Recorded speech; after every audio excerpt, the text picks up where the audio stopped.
अभी मैं सोचू हूँ थैंक्स करूँ कि उसने आज ये पेपर लेके एक बड़ा अच्छा काम किया, नवीनता का काम भी किया। क्योंकि नहीं तो आए एक बोली गया, एक सुनी गए, कुछ ऊँगी गए, कुछ सुने, कुछ समझे, पता ही नहीं चला था कौन कितना समझा। क्योंकि बाबा परम धाम से आके हमको पढ़ाता है। ये तो हमने कई बार सुना, भाई इतना बढ़िया टीचर हमने मिला, हमने उस दौरे ना जाके पढ़ना पड़ा, वो हमने पढ़ाने खातिर आया। तो एक एक बात का पड़ता लगाओ तो कमाल हो जाए। फिर बाबा वो तो लगी तो लोग हो रहा। हाँ बेटा, तो अब हमने ये देखना चाहिए कि कौन कितना सीखा है। क्योंकि अगर हम ज्ञान ठीक से नहीं समझाएंगे तो प्राप्तियां को नहीं होंगी। हम उसे भगत के भगत रह जाएंगे। जो कर मंदिर में जाके कथा सुना करते भक्ति में, ईसा यो हो जाएगा। हमने खुद खुशी को नहीं होगी, क्योंकि प्राप्ति महसूस को नहीं होगी। समझ में आते नो हो अच्छा यह बात थी, हम तो क्या के समझे थे। एक भ्रम दूर हो जाएगा। आज एक और दिन भी है, भ्रम वहम की बीमारी हो आग्रह सुनी होगी ना। वहम की बीमारी तो फलाना वैद्य बिना ठीक कर सका था। आज वो वहम की यानी भ्रम की बीमारी दूर करने का दिन भी है। और यह इस ज्ञान में तो जबरदस्त है। आजकल ब्राह्मणों की इतनी निंदा आलोचना बुरी बुरी ढंग से लोग कर रहे। इसका कारण क्या है कि उनके भ्रम को नहीं दूर हो रहा। कि ब्राह्मणों ने कद के कराया था, कितना कराया था, इस जगत का उद्धार कराया था। और वो भी अपना तन मन धन समय संकल्प सब में लगा के। एक तो प्रत्यक्ष है, क्योंकि कोई किसी का अगर उद्धार भला कर सके है तो कह तो भगवान कर है कि उसके जो बच्चे बने हुए, और कोई किसी का आंशिक रूप से बेशक कर दो, पूरी तरह नहीं कर सकता। इतना तो कर ही नहीं सकता। इसलिए भी हमारा फर्ज बना है कि भगवान जो सुनावा है उसको हम अच्छी तरह से समझ लें। खुद समझाएंगे तो हम भ्रम दूर कर सकेंगे, और खुद भ्रमित होंगे तो प्राप्ति अनुभव नहीं कर सकेंगे। क्योंकि हमारा कॉन्फिडेंस नहीं आओगा, और कॉन्फिडेंस नहीं आओगा जिसके वो सफलता मूर्त को नहीं हो सके। कदे न यूँ शक नहीं है जागा। इसलिए भी ये पढ़ाई के साथ परीक्षा अनिवार्य है। बल्कि जिनने भाग नहीं लिया किसी भी वजह से, अगली बार वो भी शामिल हों। अब दूसरी शब्दों में अगर इसने लें, बाबा के कहो इस बारे में कि ज्ञान तो जमा आसान है। ज्ञान तो कोई भी रट लेगा, कोई भी सुना देगा। बाबा इसको इतना टू मच महत्व नहीं देता। किते किते तो कहो है कि पहला सब्जेक्ट ही ये है। क्योंकि ज्ञान क्लियर नहीं होगा तो योग नहीं होगा। और योग के लिए कुछ विशेष करने की ज़रूरत नहीं।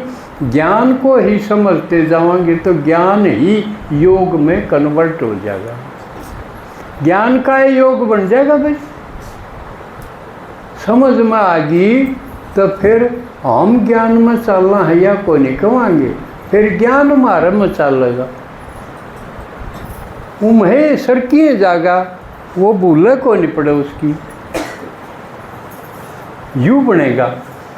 असली तरीका यो है। और योग का तो महत्व का ओढ़ को नहीं।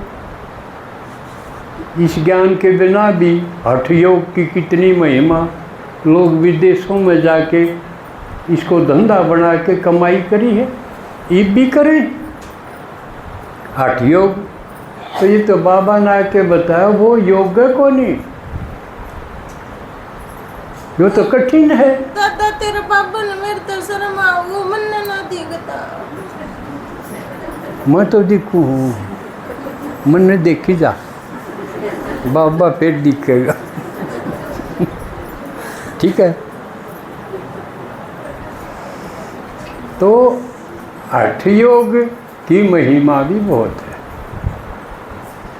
लेकिन बाबा ने बताया ये तो कलयुग के अंतिम समय पर सब तो टूटे पड़े हैं। हठ योग कौन करेगा? ये मेरे डालना बैठा जा सब पा, पाँचड़ जा तो सीधा को बैठा जाना। ये तो आसान था, आसान है जब मैं बैठा हूँ 80 साल का बूढ़ा आदमी। सर्वांग आसन करना हो तो कठिन है, अकाथा न खड़े खड़े गल टेको, कौन करेगा? सारे टूटे हुए तो हम कलयुग का आखिरी तो सारे टूट लिए। इसलिए बाबा ने बताया वो योग को नहीं, योग तो सिर्फ याद है। देखो कितना आसान है, ना मुड़ना न तोड़ना न किमेना, सांस भरने न कुछ भी ना करना, याद। और याद कोई नई चीज़ को नहीं, याद तो हर एक आत्मा किसी न किसी ने हर वक्त करी जाए। आप चेक करके देखो अंतर्मुखी होके अपने आप को चेक करना हो, जहाँ मेरे भीतर के चल रहा है तो अंतर्मुखी बनना पड़ेगा, नहीं तो बाहर मुखी फलाना के कर झगड़ा बम मुकड़ा वो के बारे बार देखी जाऊँ वो बहिर्मुखी। इस ज्ञान में सीढ़ी या अंतर्मुखी होके अपने आप को देखो भीतर के चल रहा है। सांस तो न्यारा विचार दिखेंगे फिर, कदे कीते। बाबा यो एक है, इसने अनेक से एक पर टेक दो। उस खातिर ज्ञान जरूरी है। किस पर टेका? जिसने याद करा तो सब तो घना फायदा हो, उस पर टेको। पढ़ता लाना तो आना ही चाहिए। अब भगवान के ऊपर अगर टेकांगे स्मृति ने तो जिसने याद करते रहेंगे उसके समीप भी जावांगे, उसके समान भी होते जावांगे। ये नेचुरल प्रक्रिया है। जिसने याद कराएंगे उसके समीप होते जाओ। अब ये देखो पानीपत से अपनी सुनते रहे तो सुनते सुनते समीप आ गए कि ना। तो ये एक नेचुरल, बाबा ने यह चीज़ पकड़ी कि याद से आगे सारे बड़े बड़े काम हो जाएंगे। भगवान ने याद कराएंगे तो उसके समीप, सामीप्य योग भी गाया हुआ है, सायुज योग भी। उस जिसे बढ़ते आवांगे उसके नज़दीक होते जावांगे। भगवान के नज़दीक होना तो बढ़िया बात है ना, उससे बढ़िया कोई हो है। और इसका नाम सत्संग है। भगवान की स्मृति में रहना, याद में रहना, उसके नज़दीक होते जाना और उसके उस दिशा होते जाना। उस दिशा हो गया तो फिर के कसर रहेगी।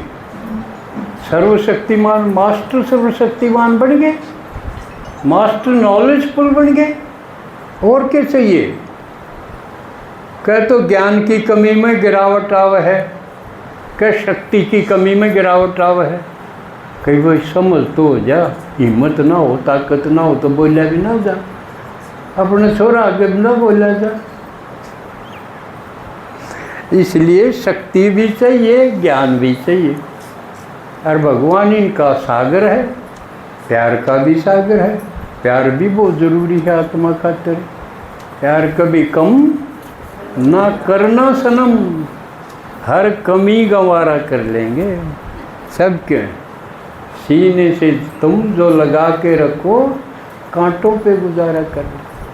देखा प्यार की कितना महत्व है, सब कुछ सहन करने तैयार। और उसका सागर परमात्मा, और वो बाप तो अधिकार तो हो ही गया ना।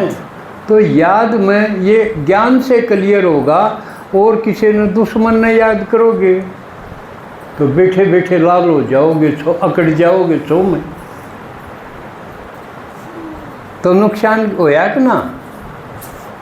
करी कमाई जितनी शांति जमा करी थी, एक 5 मिनट के क्रोध में भस्म हो जाएगी, खत्म।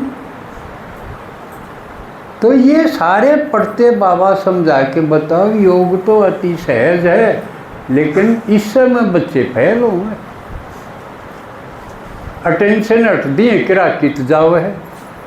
पुरानी भूली बिसरी जो बात थी, दो ही जगह जा गया। कह तो कोई पुरानी दुनिया में चीज़ अच्छी लगेगी, और क्या को रड़क दी हो, दो जगह चला जाए। तो बाबा इन्हों का है इन्हें ख़त्म करो, भूलो इन्हें।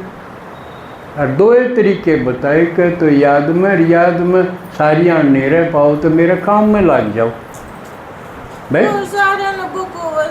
जो कह मेरे काम लग जाओ, जिसने सेवा कर,